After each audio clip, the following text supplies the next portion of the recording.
Hello everyone, welcome back to the Splatoon 2 Octo expansion playthrough. We are most of the way through the game at this point. We only have never mind, we've got Like three four and a rounds half left. left.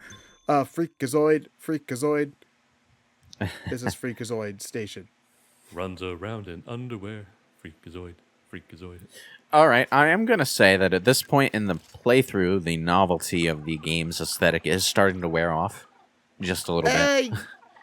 Yeah. I mean, there are aux cables floating in the background, but this is, I think, kind of just a problem that the Splatoon single player has just kind of had the entire time, in that it has always just kind of felt like a bunch of floating blocks in space. I Because it mean, always has been a bunch of floating blocks in space. at least there's level design, which is more than I can say for some games, where they kind of just really wanted their multiplayer. So instead of actually designing a level, they just sort of graft some multiplayer maps into the single player and call it done. I mean, they do that here too, but thankfully, it's always with the intention of putting a twist on what you would Yeah. get in the multiplayer. Like, for example, doing a Rainmaker mission, but you are the only one who has the Rainmaker versus having a team to support you, so on and so forth. Yeah. It's interesting comparing Splatoon in its multiplayer form and its single player form, because the single player plays much more like a platformer than it does a shooter in most missions.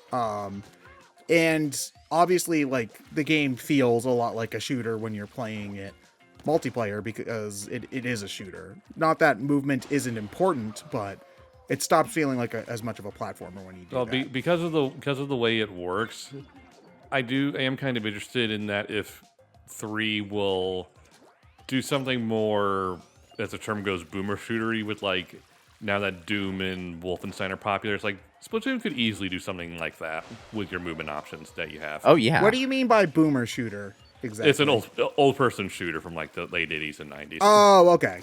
Yeah. You like Doom 2016, where you have the big open map, you have keys, things like battle arena. You wanted to walk into arenas. One of the like things that makes the Doom gameplay style so fun in general is how fast you move and how mobile you feel.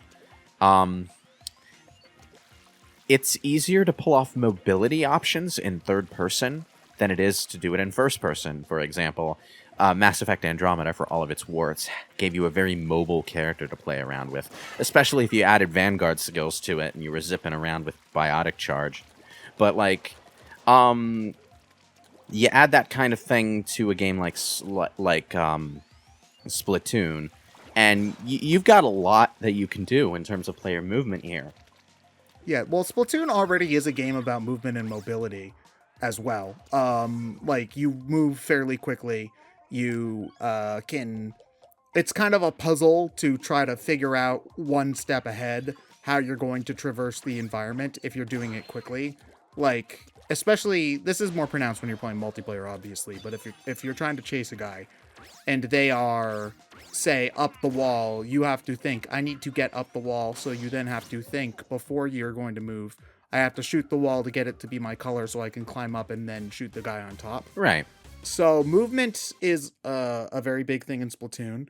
It's just in the single player, it is more kind of just sort of Mario Galaxy 2 feeling, for lack of a better Yeah, word. you're going from one set challenge to another set challenge. There's not a whole lot that you can do in terms of exploration in any given segment of the level, but they could very easily, with this kind of movement system, create a labyrinth for you to explore.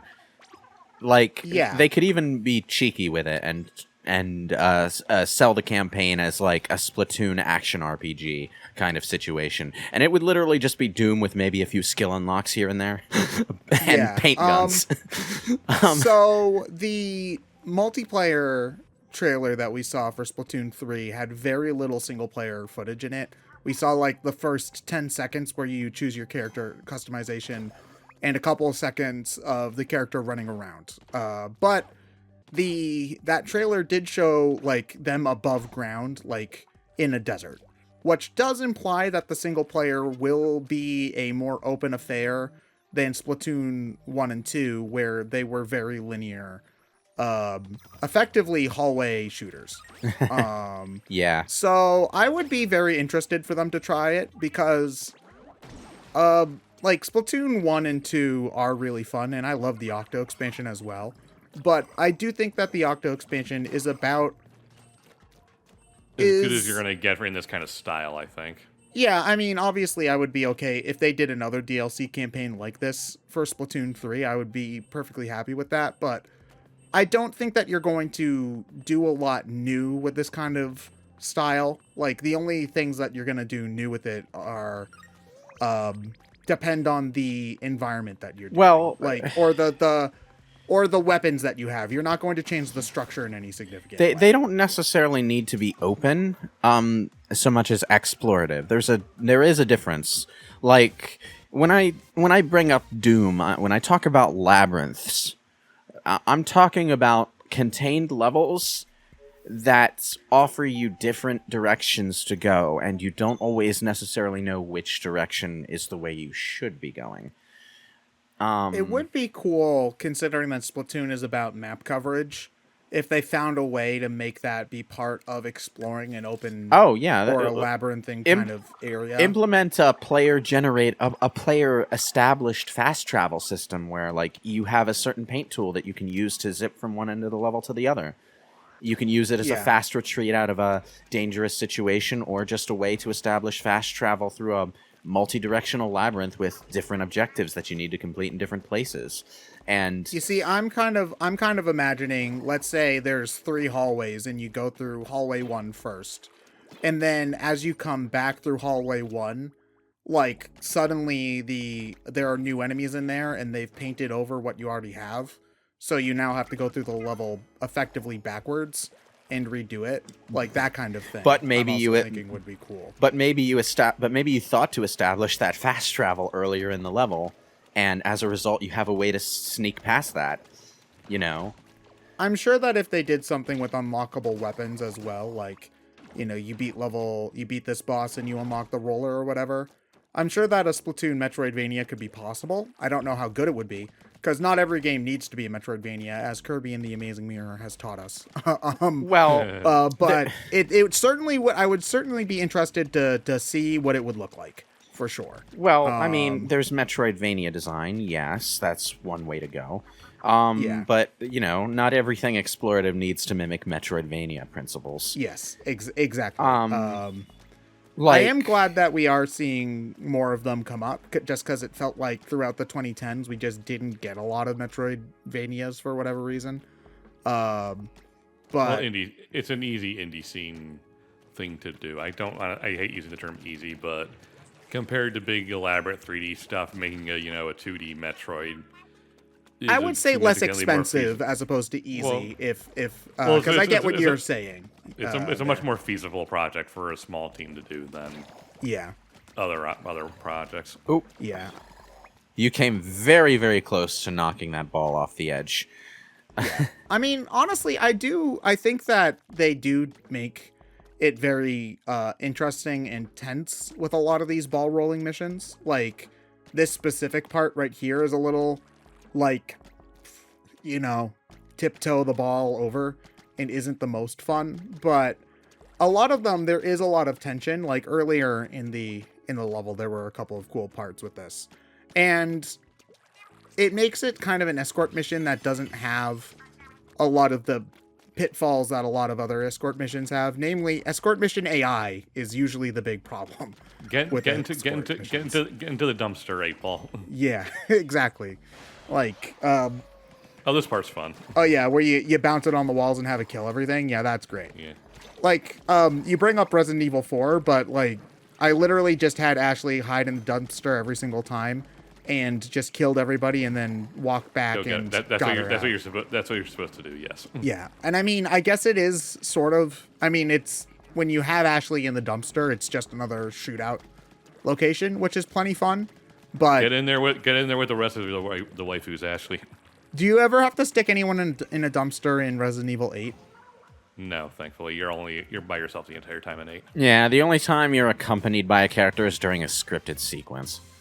Okay, so there's no saving Ashley from being dragged off or what have you, or having her be quotation marks helpful.